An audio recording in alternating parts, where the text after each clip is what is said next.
शिवाय गुरवे नमः। शिवाय गुरवे नमः। शिवाय गुरवे नमः। शिवाय गुरवे नमः। शिवाय गुरवे नमः। चक्रराजरथारूढ सर्वायुध परिष्कृता। चक्रराज रथारूढ सर्वायुध పరిష్కృత. అంటే ఎక్కడ నేను గ్యాప్ ఇచ్చాను అలా గ్యాప్ ఇచ్చి చిన్న గ్యాప్ అని. ఒక వయసు వచ్చాక అన్ని అంతా చదవలేరు కాబట్టి ఆ విధంగా మనం చదువుకోవచ్చు. ముఖ్యమైన ఉద్దేశం తప్పులు రాకూడదు. సర్వ ఆయుధములతో కూడిన చక్రరాజమను రథాన్ని అమ్మ అధిరోహించి ఉన్నది. సర్వాయుధం అంటే అన్ని ఆయుధాలు ఉన్నాయి ఆ చక్రరాజము అనే రథములో. ఆ యొక్క రథాన్ని కూడా అంటే ఎంత పెద్దగా ఉందో అదంతా కూడా చెప్పారు.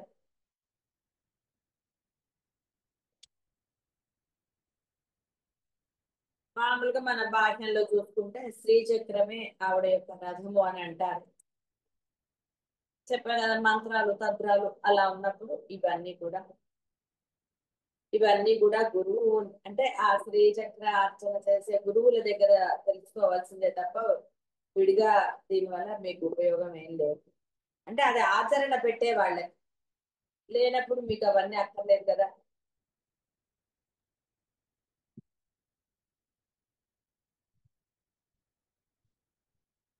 అమ్మ యొక్క దండనాదభములే ప్రతికృతులని, పరివార దేవతలని, ఆమ్నాయ దేవతలని, నిత్యా దేవతలని, ఆవరణ దేవతలని ఇలా రకరకాలుగా ఉంటాయి. అంటే ఇవన్నీ కూడా ఆ శ్రీచక్రంలో ఉంటాయి. ఆవిడ యొక్క సైన్యం అంతా ఇదంతా కూడా ఈ అణిమ మహిమ సిద్ధులు ఈశత్వ వసిత్వ ప్రాకామ్య ముక్తి ఇచ్చ ప్రాప్తి సర్వకామ కామి మహేశ్వరి ఇలా మొదటి ఆవరణలో 28 మంది ఉంటారు. రెండవ ఆవరణలో 16 మంది ఉంటారు. వాళ్ళందరూ ఖడ్గాలు ధరించి ఉంటారట. మూడవ ఆవరణలో 8 మంది ఉంటారు. నాలుగవ దాంట్లో అంటే అమ్మవారి చుట్టూరా చెప్తున్నారు మనకి 14 మంది ఉన్నారు. ఐదవ దాంట్లో 6 ఇలాగా ఆ అమ్మ చుట్టూ ఇంతమంది ఉన్నారు ఆవరణ. వీళ్ళందరూ కూడా రకరకాలైన ఆయుధాలు ధరించి ఉంటారు. వీళ్ళందరూ కూడా యుద్ధానికి ఇట్టి సర్వశక్త్యాయుధ సంపన్నమగు రథమును ఆరోహించిన దగుట పరమేశ్వరి చక్రరాజ రథారూఢ అని చెప్పబడింది. మూలాధారాది సప్త చక్రములకు సహస్రారము అసలైనది ముఖ్యమైనది కావున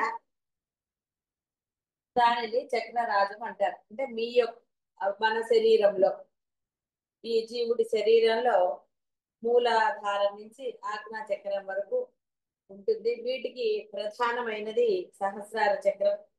దాన్నే చక్ర రాజము అంటారు. ఏది గ్రేటో దాన్ని రాజు అంటారు కదా, అది. సర్వకర్మ సాధనలకు సర్వ ఆయుధములను శక్తులను ఆత్మ అనాత్మ విచారణ కర్మలకు జ్ఞాన సాధనములను మంత్రములను ఆయుధములుగా కలిగి చిత్కళా రూపమున బిందు సంజ్ఞ కలిగి సహస్రారముగా ఉన్నది అగుట పరమేశ్వరి చక్రరాజ రథారూఢ అనబడుతుంది. అంటే ఇక్కడ అన్నిటికీ ఆ అమ్మే. మీకు ఆత్మ అనాత్మ విచారణ అంటే ఉన్నది పరబ్రహ్మమే. ఈ నేను అన్న ఐడెంటిటీ జీవుడు అనేవాడు అసలు నిజంగా లేనే లేడు, సర్వము అదే అని తెలుసుకోవడానికి అందులో స్థిరంగా ఉండడానికి అన్నిటికీ కూడా అమ్మ ఉపాసన చేసినప్పుడు సులభంగా సాధ్యమవుతుంది అని. అమ్మ ఆరాధన శ్రేష్టమైనప్పుడు ఇక్కడ అంటే అదే అమ్మే సర్గం అనే భావించే వాళ్ళకి ఇది.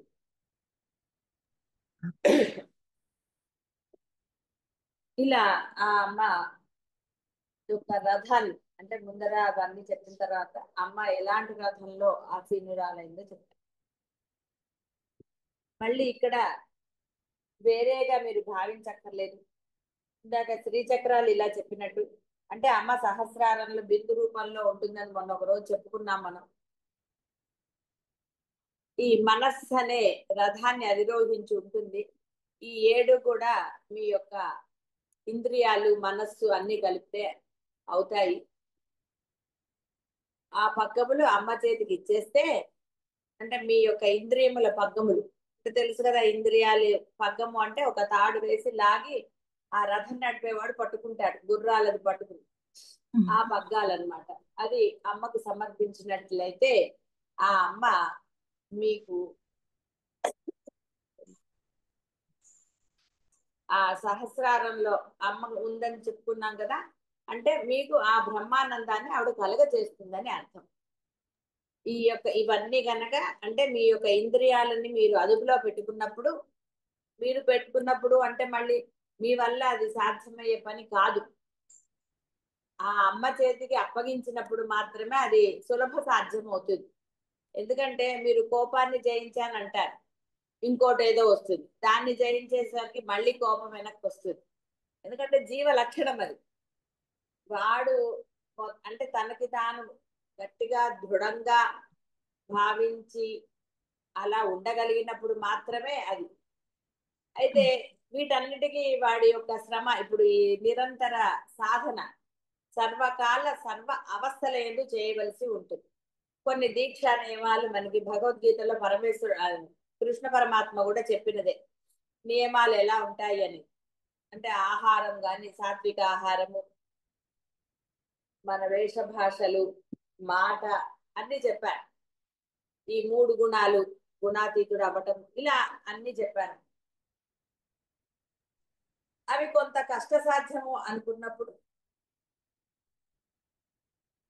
లేదండి మేము చేయలేకపోతున్నాం అని అనుకున్నప్పుడు, ఈ విధంగా మీరు ఆరాధించే అమ్మని కానీ మీకు లభించిన సద్గురువులు ఎలాంటి వాళ్ళు అంటే ఎలాంటి వాళ్ళు సద్గురువులో కూడా మనకి శంకరులు బోధించారు. కాబట్టి అలాంటి సద్గురువు. అయితే ఇక్కడ గురువుల గురించి వచ్చినప్పుడు ఇంకొక చిన్న విషయం ఏమిటి అంటే, మీ అంతటా మీరు నిర్ణయించుకోవాల్సిన ఆవశ్యకత లేదు. మీరు ప్రార్థించే ఆ దైవం ఎవరైనా సరే ఆయనని ప్రార్థించవచ్చు. మాకు గురువు యొక్క ఆవశ్యకత ఉంటే అమ్మ నీవే చూపించు ఆ గురువునని ప్రార్థన చేస్తే తప్పకుండా నేను అలాగే ప్రార్థన చేశాను. ఈ కలికాలంలో ఎవరిని నమ్మడానికి లేదు. ఎందుకంటే ఇప్పుడు బాహ్య ప్రపంచంలో కొంతమంది గురువులు తాంత్రికం ఉంటారు, వశీకరణ సిద్ధులు పొందిన గురువులు ఉంటారు. వాళ్ళ దగ్గర వేలు లక్షలు జనాలు అలా ఉంటూ ఉంటారు. అది అండ్ ఇంకొకటి ఆ అంటే మామూలుగా సత్సంగాలు ఉన్న వాళ్ళకి తెలిసిందే. మీరు ఇచ్చే ఆ డబ్బును బట్టి మీ యొక్క ఇది ఉంటుంది, ముందర వెనకాల ఆ వెనకాల అలా రకరకాల బాహ్య ప్రపంచంలో ఇలా అనేక మంది గురువులు ఉంటారు. అది నాకు కూడా కొంత అంటే నేను వాటందరికి వెళ్ళలేదు, ఎవరో చెప్తే ఒక గురువు అని వెళ్ళాను. కానీ ఆయన సరే అవన్నీ అప్రస్తుతాలు. అప్పుడు నాకు కొంత భయం కలిగింది. అంటే నాకు అప్పటికే అమ్మ ఉపాసన ఉంది కాబట్టి, ఉపాసన అంటే మీరు వేరే అనుకునేరు, అమ్మనే పూజ చేసుకునేదాన్ని. అది ఉపాసన అంటే నేనేదో వేరే నిరంతరం ఆ అమ్మ ఇదే అలా. అప్పుడు ఆ అమ్మనే ప్రార్థన చేశాను నేను. ఆవశ్యకత ఉంటే ఈ తల్లి, లేకపోతే నువ్వే గురుమండల రూపిణి అని మనకి నామం వస్తుంది. కాబట్టి ఆ అమ్మని ప్రార్థన చేసుకోవడం వల్ల నాకు ఏ గురువులు లభించారో తర్వాత చెప్తున్నా, ఇప్పుడు అది అప్రస్తుతంగా. ఇక్కడ మీరు కూడా సత్సంగంలో వాళ్ళకి చాలా మందికి నేను అదే మాట చెప్పాను. మీరేమి ఎవరిని మీ అంతటా మీరు స్వీకరించక్కర్లేదు, లేదా ఏది అక్కర్లేదు. మీరు ఎవరినైతే ఆరాధిస్తున్నారో ఏ దైవాన్ని, ఆ దైవాన్ని మీరు ప్రార్థించవచ్చు. గురువు ఆవశ్యకత ఉంటే మాకు దారి చూపించమ్మా, ఇతనే మీ గురువు అన్నట్టుగా మాకు నిదర్శన చూపిస్తే, అంటే అక్కడ మీ మనస్సు లగ్నం అవుతుందా. ఏ గురువు సమక్షంలో మీ మనస్సు ప్రశాంతత పొందుతుందో వారే మీకు ఈ జన్మకి గురువు. కాబట్టి ఆ విధంగా మీరు వాళ్ళని ప్రార్థన చేసి గురువుని పొందవచ్చు. అప్పుడు మీ యొక్క ఈ జన్మ సార్థకం చేసుకోవడానికి చాలా సులభం అవుతుంది. ఎందుకంటే సద్గురువులు మాత్రమే మీ యొక్క జన్మ దేనికి లభించింది అంటే బాహ్యమైన విషయాల గురించి కాదు. ఈ జన్మ లభించిందే మీరు అహం బ్రహ్మాస్మి అన్న స్థితి పొందడానికి అన్నది ఉపదేశిస్తారు, అంటే బోధ చేస్తారని అర్థం.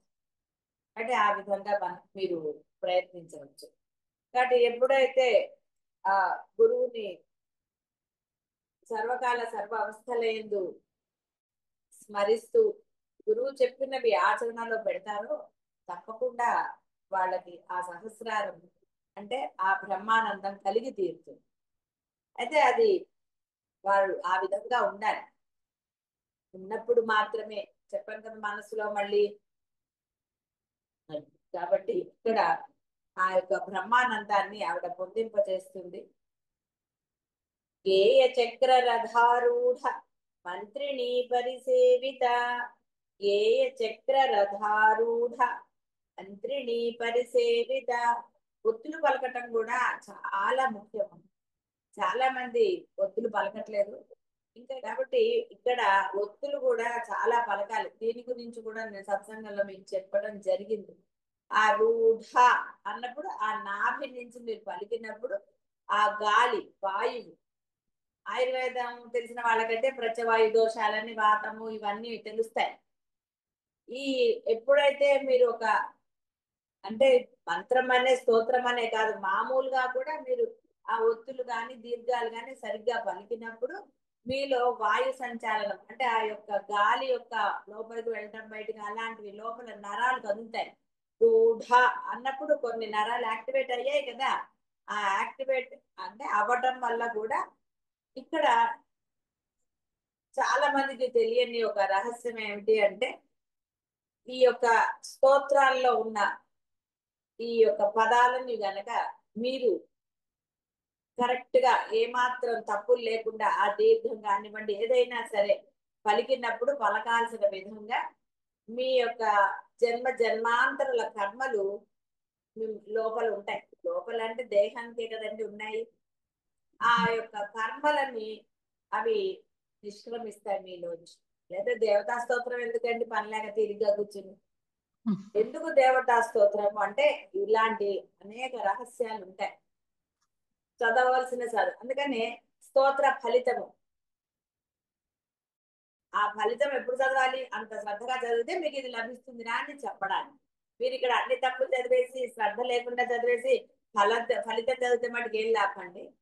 మీరు ఒక వంట చేసినా ఒక చదువు చదివినా పరీక్ష బాగా రాస్తే రిజల్ట్ వస్తుంది. కేవలం చదివేయంగానే రిజల్ట్ వచ్చేస్తుందా? రాదు. ఆ చదివిన దాన్ని వాడు అడిగిన ప్రశ్నకి అనుగుణంగా మీరు సమాధానాలు రాస్తే ఫలితం మీకు లభిస్తుంది.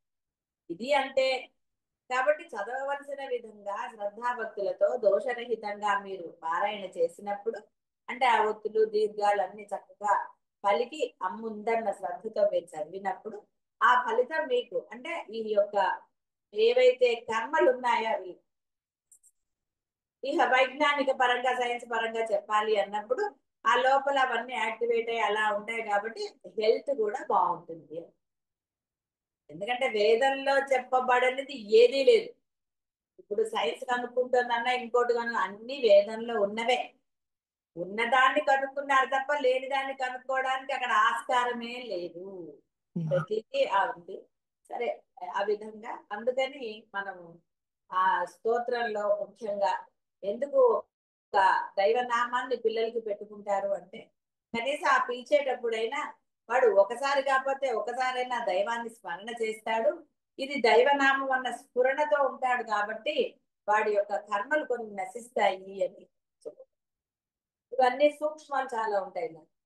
కాబట్టి గేయ చక్రమను రథశ్రేష్టాన్ని అధిరోహించిన మంత్రిని దేవత శ్యామలాదేవి. అంటే ఈ మంత్రి శ్యామలాదేవి అనే ఆవిడ ఒక రథం పేరు గేయ చక్రం. ఆవిడ ఆ అమ్మవారి వెనకాలే ఉంటుంది. ఈవిడ రథానికి కూడా 7 ఉన్నాయట పర్వములు. శ్యామలాదేవి ఈ రథాన్ని అధిరోహించి పరమేశ్వరి కుడి పార్శ్వమున సదా నడుస్తూ ఉంటుందిట. సరే, వీళ్ళందరినీ కూడా చెప్పారు ఇక్కడ 16 మంది. ఈమె ప్రధానురాలు శ్యామలాదేవి, రాజశ్యామల అని అంటూ ఉంటారు. ఇలా రకరకాలుగా అమ్మ యొక్క ఆ రథము, వాటిల్లో ఉండే వాళ్ళందరూ కూడా రౌద్రి, శాంతి, శ్రద్ధ, సరస్వతి, ఇలా వీళ్ళందరూ కూడా రకరకాలుగా వీళ్ళందరూ ఉంటారు. తుష్టి, పుష్టి, శాంతి శక్తులు, ఇలా ఎంతో మంది ఉన్నారు. వీరందరూ కూడా మంచి ఆయుధాలు ధరించుంటారు. అయితే ఇక్కడ అన్నిటికీ ఏమిటండి ఇలా అవన్నీ అంటే, నువ్వు అమ్మాయిని ఏ నామంతో ప్రార్థన చేసినా సర్వకాల సర్వావస్థల ఎందు అనుకున్నాం కదా. సర్వకాల సర్వావస్థల ఎందు అమ్మ నామాన్ని నీవు గనక ఏ నామం తీసుకున్నా సరే ఆ నామం నిన్ను రక్షిస్తుంది. చాలా సార్లు చెప్పుకున్నట్టుగా మననాథ్ త్రాయతే ఇది మంత్ర. ఒక పనివాడు అంటే కొత్త వాళ్ళ కోసం చెప్తున్నాను. సత్సంగంలో కూడా కొత్త వాళ్ళు ఉన్నారు కదా, అందువల్ల వాళ్ళకి తెలియని కథలు. ఒక మునికి సేవ చేశాట. అందరూ ఏదో ముందు దగ్గరికి వస్తున్నారు ఏదో. అప్పుడు ఒక రోజు పోయి ఆ మునీశ్వరుని ఇతను అడిగాట పనివాడు, స్వామి నాకు కూడా ఏదన్నా ఒకటి చెప్తావా, నేను కూడా దాన్ని జపిస్తాను అని అడిగాడు. సరేరా రామా అని అన్నట్ట. అయ్యో స్వామి రా పలకదు నాకు అని చెప్పాడు. అయితే ఇంకా అంతకన్నా చిన్న నామం గాని ఇంకోటి గాని ఎలా అని చెప్పి ఆ ముని ఏం చేశాట, తన శక్తి ఉంది కాబట్టి సరేరా మరా అంటావా అన్నట్ట. అయ్యో అదెంత పని స్వామి, మరా అనగలుగుతాడు వాడు. అంటే ప్రథమాక్షరం రా పలకదు, చిన్నపిల్లలకి పలకదు కదా అలా. అప్పుడు ఆయన అన్నట్ట సరేరా మరా అని అన్నాడు. వాడు అత్యంత భక్తి శ్రద్ధలతో, అంటే ఆ స్వామి ఇచ్చాడు, ఇక వాడికి వేరేదేం లేదు, ఆయన ఇచ్చాడు, నేను జపిస్తున్నాను, ఏమిటి ఫలితం వస్తుంది ఏమిటి అనేది వాడు ఆలోచించలేదు. స్వామి నాకు ఇచ్చాడు, నేను జపం చేయాలి అంతే. ఇక వాడు ఆ స్వామికి సేవ చేస్తూ కూడా సర్వకాల సర్వావస్థ లేదు. ఈ ముని ఏం చేశాడు, అప్పుడు ఆయనకి శక్తి ఉన్నది కాబట్టి మరాలో, అంటే వాడు మరా మరా అన్నాడు కదా, మొదటి దాంట్లో మకారం తీసేశాడు. తీసేస్తే మిగతావన్నీ ఏమయ్యాయండి, రామ రామ రామ అయిపోయాయి కదా, అలా పడతాయి. అంటే ఆ గురువుకి అంత శక్తి అతను. అంతే తప్ప కష్టపెట్టడం, గురువులు గాని దేవతలనండి బ్రహ్మం గాని ఎప్పుడు కష్టపెట్టారు. కష్టం అని అనుకునేది మీరే. అమ్మో సర్వకాల సర్వావస్థలు ఎలా చేస్తానని. సర్వకాల సర్వావస్థలు ఎంత ఆలోచించట్లేదండి, మాక్సిమం టైం నోట్లో వేసుకోవటం లేదు, గంటలు గంటలు కబుర్లు చెప్పటం లేదు, ఎన్నో చేస్తారు ప్రయాణాలు. అసలు చెయ్యంది ఏమిటి చెప్పండి, ఇష్టమైనప్పుడు. ఇష్టం లేనప్పుడే అది కష్టంగా మనకి భావిస్తాం. సో ఆ విధంగా తర్వాత ఇంకో కథ కూడా చెప్పుకున్నా. ఒక వేటగాడు అడవిలో ఇది చేస్తూ ఒక పందిని వేటాడుతున్నట్ట. ఆ పంది అరుపు వాడికి ఎందుకో నచ్చింది, ఆయన అనుకున్నట్ట వాడికి అలా భావన కలిగింది. అంతే, వాడు వేట మానేసి ఓ దగ్గర కూర్చుని ఐల్ని జపం చేసేసాడు. ఎందుకు ఏమిటి అనేది అనవసరమైన ప్రశ్న. మీకు కూడా ఎందుకు ఏమిటి అనే ప్రశ్నలు మీకు వేస్తే మీకు చిరాకు రాదండి. అలాగే అటువైపు వేయకూడదు మీరు. వాడికి చిరాకు వస్తుంది, ఎవరికి చిరాకు కాదు, మీకే చిరాకు వస్తుంది. ఎందుకంటే సమాధానం చెప్పడానికి అతను లేడు. ఎప్పుడో కథలు కదా ఇవన్నీ కూడా జరిగినవి నిజంగా. అప్పుడు అతను ఆ అలంకారాన్ని కూర్చుని ఇక అంతే, వాడు అన్ని మర్చిపోయాడు తిండి తిప్పలని. అయితే అలంకారం అనేది ఒక బీజాక్షరం.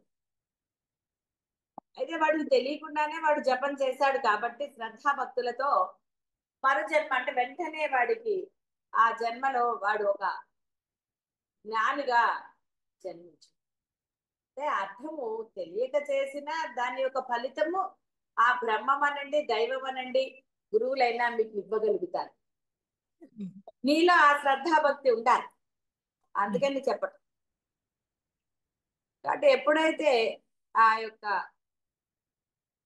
నమ్మకంతో మీరు ఒక నామాన్ని జపిస్తారు, ఓంకారం కూడా, మొన్న ఎవరో ఒకళ్ళు ఎవరో వచ్చారు ఇంటికి, ఎవరు నాకు గుర్తు రావట్లేదు, సరే అంటే సత్సంగం వాళ్ళు కాదండి, వేరే వాళ్ళు వచ్చి ఏదో సందేహాలు అలా ఆవిడ అడిగిన, అంటే ఏమండి బయట ఇప్పుడు అంతా ఓంకారం జపించాలంటే అక ఆ ఊ మా అనాలట కదా. అంటే నేను చెప్పాను, అనవసరంగా కష్టపడకండి, వాణిని మహోదయ ఓంకారం అనే అక్షరం ఎలా ఏర్పడిందో చెప్పాడు, అకార ఉకార మకారాలని, నువ్వు ఆ ఊ మా అనేసరికి నీరసం వస్తుంది, ప్రాణాలు ఎక్కడికో పోతాయి, అలాంటివన్నీ అక్కర్లేదు, చక్కగా ఓం చెప్పండి. లేదా ఓంకార శబ్దం ప్రథమ శబ్దము ఆ యొక్క పరమేశ్వరి ఢమరుకం నుంచి వెలువడింది, అంతేగాని అకార ఉకార మకారాలు వెలువడలేదు, 3 అక్షరాలు అయ్యాయి ఇక్కడ.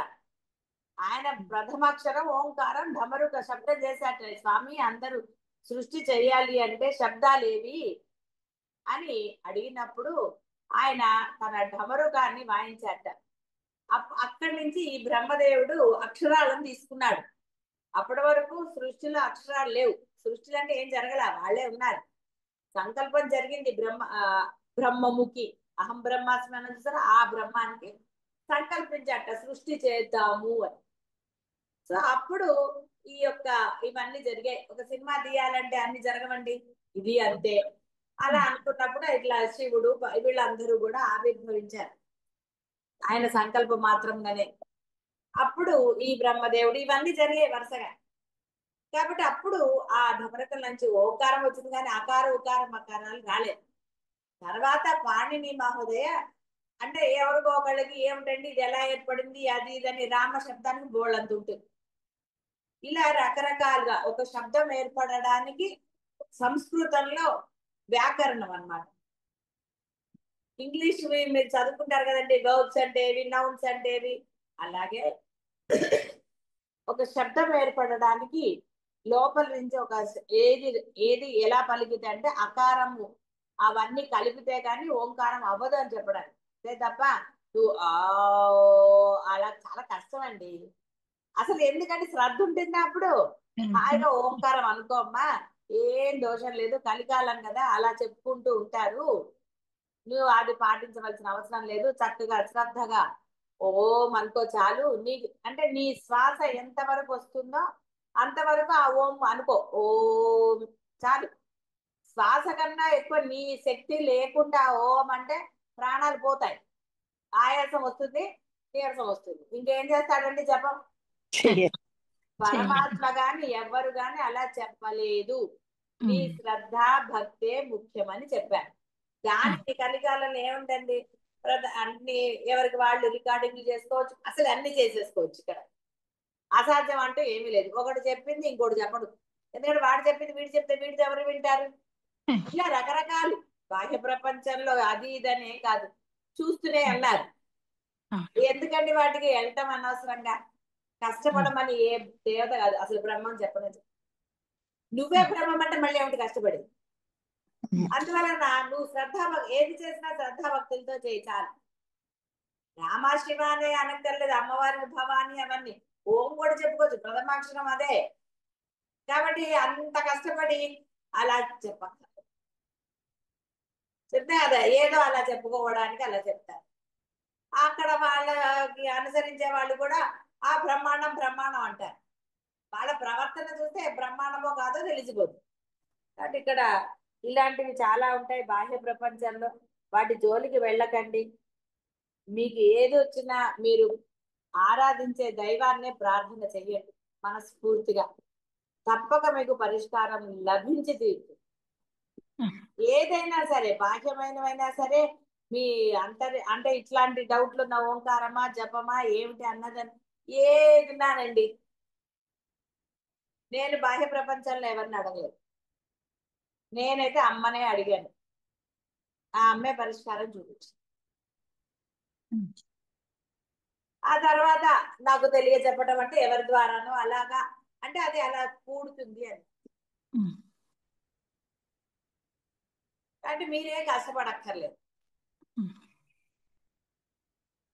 ఉపాసించే దైవమే పరమ దైవం అనుకుంటూ ఆవిడ ప్రార్థన చేయండి చాలు.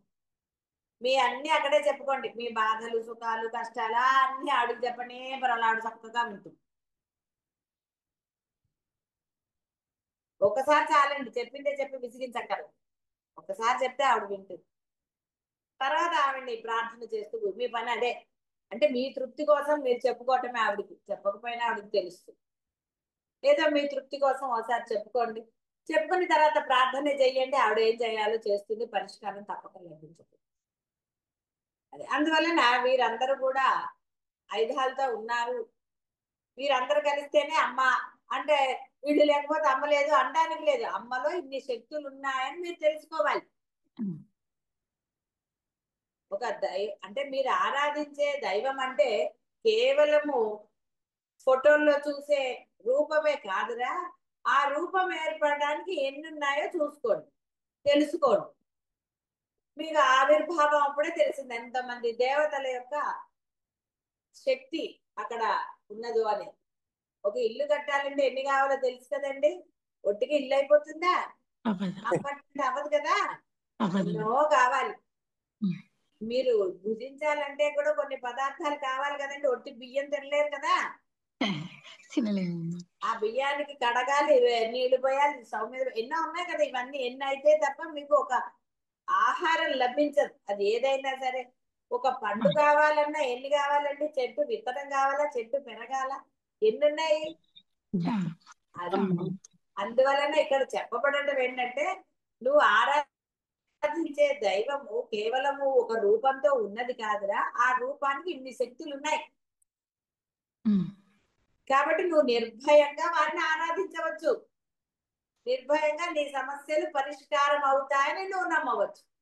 నమ్మితే కదండి ఆరాధన వస్తుంది, శ్రద్ధ వస్తుంది, భక్తి వస్తుంది. అవును. అది చెప్తారు. అందరూ ఆయుధాలతోటే ఉన్నారు. బోల్డ్ పేర్లు ఉన్నాయి ఇక్కడ. హాయిగా ఈ పేర్లు కూడా మనం మీ పిల్లలకి వాళ్ళకి పెట్టుకోవడానికి కూడా బోల్డ్ పేర్లు.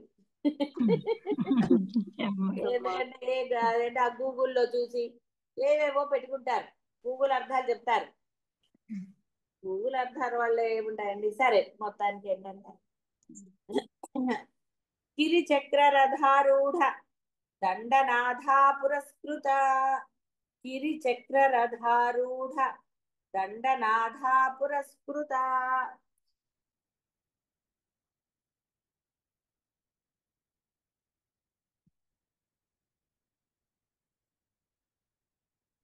గిరిచక్రం అనే పేరు గల రథాన్ని ఆరోహించి వారాహి అనే ఆవిడ ఉంటారు. వరాహ రూపం కాబట్టి అక్కడ అన్ని కూడా వరాహముల చేస్తే ఆ యొక్క రథాలు లాగబడుతూ ఉంటాయి. అంటే ఏది కూడా అంటే మనం బాహ్యంలో కొన్ని వరాహం అంటే మనకు కొన్ని చిన్న చూపు ఉంటుంది కదండి మామూలుగానే. అలా తీయక్కర్లేదు అని అర్థం. ఏది కూడా అన్ని బ్రహ్మస్వరూపాలని చెప్పబడుతోంది కదా. పేడపురుగు కూడా బ్రహ్మస్వరూపమే, సందేహం ఏమీ లేదు.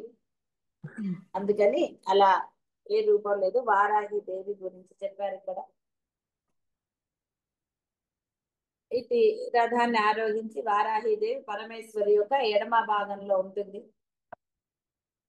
ఆవిడ సదా దండాన్ని ధరించి ఉంటుంది. అయితే ఇక్కడ ఇంకొక చిన్న విషయం చెప్పాలి. అయితే ఈ వారాహి కొన్ని ఆ దేవతలని, ఈ వారాహి దేవత వీళ్ళందరూ కూడా మీరు ఆ వారాహి అన్న నామాన్ని జపించవచ్చేమో కానీ వారాహి యొక్క రూపాన్ని పెట్టుకుని ఆరాధించటం అనేది కొంత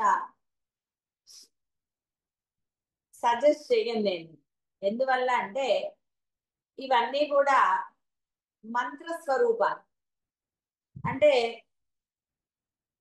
నియమనిష్టలతో చేయవలసింది. వీటికి చాలా కొన్ని భయంకరమైన నియమాలు అవి ఉంటాయి. దశ మహావిద్యలని ఉంటాయి. అంటే అవన్నీ ఈ తాంత్రికానికి సంబంధించినవి. ఆ తాంత్రికంలోనే ఈ యొక్క వారాహి గాని శ్యామల గాని వీళ్ళందరూ ఉంటారు. అంటే నువ్వు విడిగా అమ్మ శక్తిని తీసినప్పుడు అది తాంత్రికం. ఇందా కూడా చెప్పాను కదా, తంత్ర విద్యలు ఇవన్నీ. అన్ని కలిపితే అమ్మ అయిపోయింది. అమ్మని ఆరాధిస్తే అది క్షేమం మీకు. కానీ విడివిడిగా అన్నారు అనుకోండి, శక్తులను విడిగా అన్నప్పుడు, ఇప్పుడు కత్తి పీటతోటి ఏదైనా చేయొచ్చు కదా. కత్తితో మీరు దాన్ని మంచికి వాడచ్చు, చెడుకి వాడచ్చు, అవునా కదా. అవునమ్మా. కాబట్టి ఇక్కడ తాంత్రికంగా ఉండేవాళ్ళు ఈ యొక్క కొన్ని రూపాలను విడిగా గ్రహించి, దశ మహావిద్యలు అని చెప్పాను కదా, 10 మంది ఉంటారు ఆ దేవతలు. వాళ్ళు దేవతలే కాదనడానికంటే వాళ్ళు ఆ తాంత్రికంలోనే వాళ్ళు నీకు ప్రసన్నులు అవుతారు. దానికి చాలా నియమాలు అసలు ఇలా చెప్పొద్దులేండి, ఎందుకు అవన్నీ. పరమశాంత స్వరూపిణి అమ్మ. అమ్మ కోపం తెప్పిస్తే ఏం జరుగుతుందో తెలుసు కదా. కాబట్టి ఉగ్ర రూపాలు ఎందుకండి, వాళ్ళందరూ యుద్ధానికి సన్నద్ధమైన వాళ్ళు. మామూలుగా అమ్మ అమ్మే కదండి. మీరు వెంట పనులు చేసినప్పుడు లేదా కోపాలు అమ్మ ఉగ్ర రూపం దాలుస్తుంది. పండాసురుడిని సంహరించడానికి వచ్చిన అమ్మ ఉగ్ర రూపంతో లేదు అక్కడ. అమ్మ మామూలుగానే ఉంది. వీళ్ళందరూ పరివార దేవతలు ముందర యుద్ధం చేస్తారు. ఆ తర్వాత కదండి అమ్మ వస్తుంది. ఎందుకంటే ఉగ్ర రూపాలతో ఏమిటి పని? ఉగ్ర రూపాలతో మనం దూరంగానే ఉండాలి. అందుకని చెప్పడం జరుగుతుంది. హాయిగా అమ్మ యొక్క పరమ శాంత స్వరూపాన్ని మీరు ఆరాధించండి. మీకు ఆ బ్రహ్మానందం లభించి తీరుతుంది, ఏమీ సందేహం లేదు. అమ్మా సరే.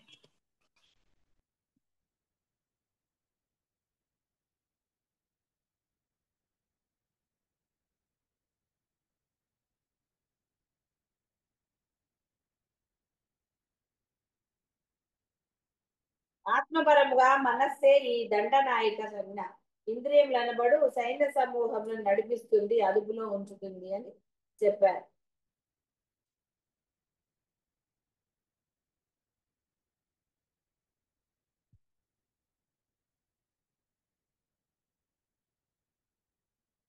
ఎక్కడ ఎలా చెప్పినా కూడా, అందుకనే రహస్యాలు కానివ్వండి, ఆరాధన కానీ గురుముఖంగా తెలుసుకోమని చెప్తారు. తెలియకుండా ఏదో ఆరాధించి లేనిపోనివి తెచ్చుకోకూడదు. ఎందుకంటే ఇలాంటివి నేను కొన్ని చూశాను. పాపం ఆ టీవీల్లో ఖడ్గమాల చదివేసేయండి, ఇలా చేసేయండి, అలా చేసేయండి అని చెప్పేవాళ్ళు చెప్తారండి. పాపం అలా ఆ ఖడ్గమాలని చేసి ఆ ఎందుకంటే అంత ఖడ్గమాల అంటేనే తెలుస్తుంది ఖడ్గం. ఆ యొక్క దేవి కూడా ఉగ్ర రూపం. ఆ రూపానికి తగ్గట్టుగా ఆరాధించినప్పుడు మాత్రమే, అంటే ఆ నియమనిష్టలు పెట్టుకున్నప్పుడు మాత్రమే దాని వలన మీకు హాని జరగదు. అలా నేను కొంతమంది పాపం వారు ఎలా ఇదైపోయారో నేను చూడటం జరిగింది. నాకు తెలిసిన అప్పుడల్లా నేను వాళ్ళందరికీ చెప్తాను, ఖడ్గమాల ఎట్టి పరిస్థితుల్లో మీరు చదవకండి అని. నేను స్వయంగా చూశాను. ఎందుకంటే మామూలుగా ఒక చిన్న అర్థం చెప్పాలి అంటే, సింహంకి ఏ ఆహారం పెడతారు, వేరే మామూలు జంతువులకి ఏ ఆహారం పెడతారు. కాబట్టి సింహాన్ని అలాంటి ఉగ్ర రూపాలు కనుక మీరు ఆరాధించినప్పుడు నియమనిష్టలు ఆ నైవేద్యాలన్నీ వేరుగా ఉంటాయి. అవి ఉన్నప్పుడు, ఎందుకంటే అవన్నీ ఉగ్ర రూపాలు కాబట్టి అవి ఆ విధంగా ఉన్నప్పుడే శాంతించి నీ కోరికలు తీరుస్తాయి. లేదు అంటే నీ జీవితం అంతా పాడైపోతుంది. ఎందుకంటే పరమశాంత స్వరూపులైన అమ్మని నువ్వు ప్రార్థన చేసి నైవేద్యం పెట్టకపోయినా ఆవిడ ఏమనదు, అమ్మ కాబట్టి. అమ్మకు మీరు ఏది ఇచ్చినా ఇవ్వకపోయినా ఏమన్నా అంటుందంటే అందు కదా. ఇది అంతే. కాబట్టి ఉగ్ర స్వరూపాన్ని ఏమంటే వాళ్ళు కూడా దేవతలే అంటే, అవును దేవతలు కాదని ఎవరన్నారు.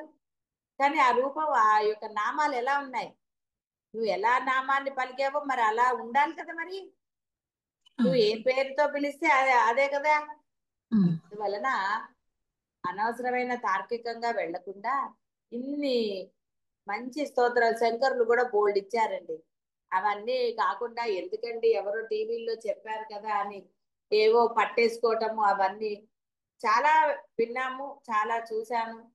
సరే, అందువలన సరే సత్సంగము అద్వైతంలోకి వచ్చిన వాళ్ళకి బాధ లేదు. కొత్త వాళ్ళు ఎవరైనా సరే అలాంటి జోలికి వెళ్ళకండి. మీకు తెలిస్తే వేరే వాళ్ళకైనా చెప్పండి సలహాలు, అంతే తప్ప అనవసరమైన కష్టాలు తెచ్చుకోకండి.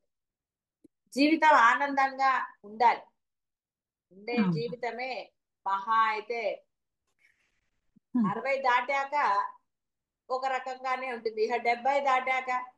కాబట్టి 80 ఏళ్ళు బతికామని గొప్ప ఏముందండి చెప్పండి. అవును. ఎంత ఆనందంగా ఉంటున్నారనే కదా. 90 ఉమ్. ఏళ్ళు పూర్వకాలం వాళ్ళు ఇప్పటికీ కొంతమంది ఆరోగ్యంగా ఉన్నారు, లేరని కాదు నా ఉద్దేశం. ఎంతైనా ఇప్పుడు చూడండి 50 ఏళ్ల వరకు ఉన్నది, తర్వాత ఉంటుందా? సరే, ఇలా ఉమ్. రకరకాలు. ఆనందంగా ఉండాలి, ఉమ్. శాంతంగా ఉండాలి, అది ఉద్రేకాలు అవన్నీ లేకుండా. కాబట్టి అమ్మ పరమ శాంత స్వరూపురాలు. చక్కగా ఆ అమ్మని అలాగే ఆరాధించి హాయిగా ఆనందాన్ని పొందండి.